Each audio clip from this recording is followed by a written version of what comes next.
Hi guys! Magbasa tayo ng feedback nitong ating Eva's Cloves Oil para sa hair fall, hair loss, and hair grower. Sabi ni Sir, nakikita ko na po yung result ng product nyo sa hair ko.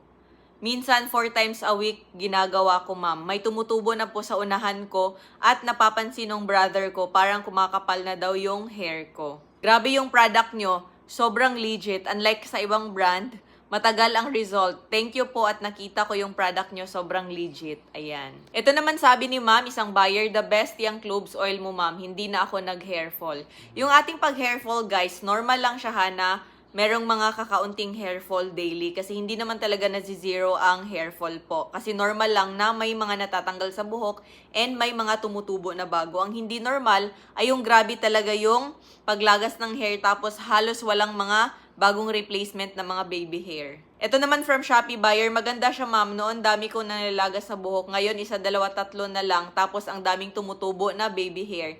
Di nga gabi-gabi ang lagay ko sa buhok eh. Isang bottle pa lang may improvement na. Salamat Gi, dahil sa Eva's Cloves Oil nabuhayan ako. Dahil dami nang tumutubo na baby hair. Isang bote pa lang naubos ko, may resulta na. Happy talaga ako. Kaya sa mga namang problema dyan sa grabing hair fall, panlalagas ng buhok, and gustong ma-regrow ang mga nawalang buhok guys, gustong tumubo ang mga napanot na buhok, yung mga puknat-puknat, mga alopecia, this is a natural home remedy guys na gagamitin siya 3 times a week. Ibabad sa ating mga scalp, entire scalp po, tapos ibabad siya ng 1 to 2 hours bago maligo.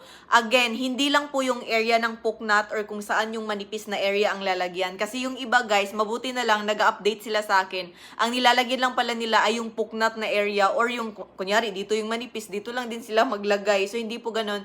Kasi, hindi siya spot treatment. It works as vitamin or fertilizer sa buhok. Kaya dapat po siya entire scalp. No need na sobrang dami ang paglagay. Importante, malagyan ang mga anit guys. Ganyan lang. Hati-hatiin ang mga buhok. Tapos lagyan ang mga scalp. Ibabad siya ng 1 hour or 2 hours kung merong time. Huwag na sobrang matagal. Tapos huwag ding i-overnight kasi hindi lahat ay hiyang sa overnight or hiyang sa matagal na babad kasi nga baka naman mag-irritate ang scalp kasi hindi naman lahat sanay sa grabbing oil. So, ayun lang. I-follow lang ang instruction na 3 times a week, Monday, Wednesday, Friday, or Monday, Wednesday, Saturday. Ganyan lang siya. Ang isang bottle na 100 ml guys ay aabot na ng almost 2 months. So, enough time na siya para i-observe natin ang response ng ating mga buhok. No need mong gumastos or umubos ng ilang bottles para umasa kung nag-effect siya or hindi. So, pwede nyo talagang itry kahit isang bottle muna. Kaya sa may mga questions, for more details, pwede kayong mag-message sa akin directly or mag-comment sa baba. And available din tayo sa Shopee at saka sa TikTok and meron din dito sa Facebook order. Pero mas nire-recommend ko talaga ang Shopee or TikTok. Magpili kayo kung saan ang mas mura. Lahat yan guys, ako ang magpapadala galing mismo sa akin. Basta ang link ay galing dito sa aking FB page or galing sa Messenger sa conversation natin.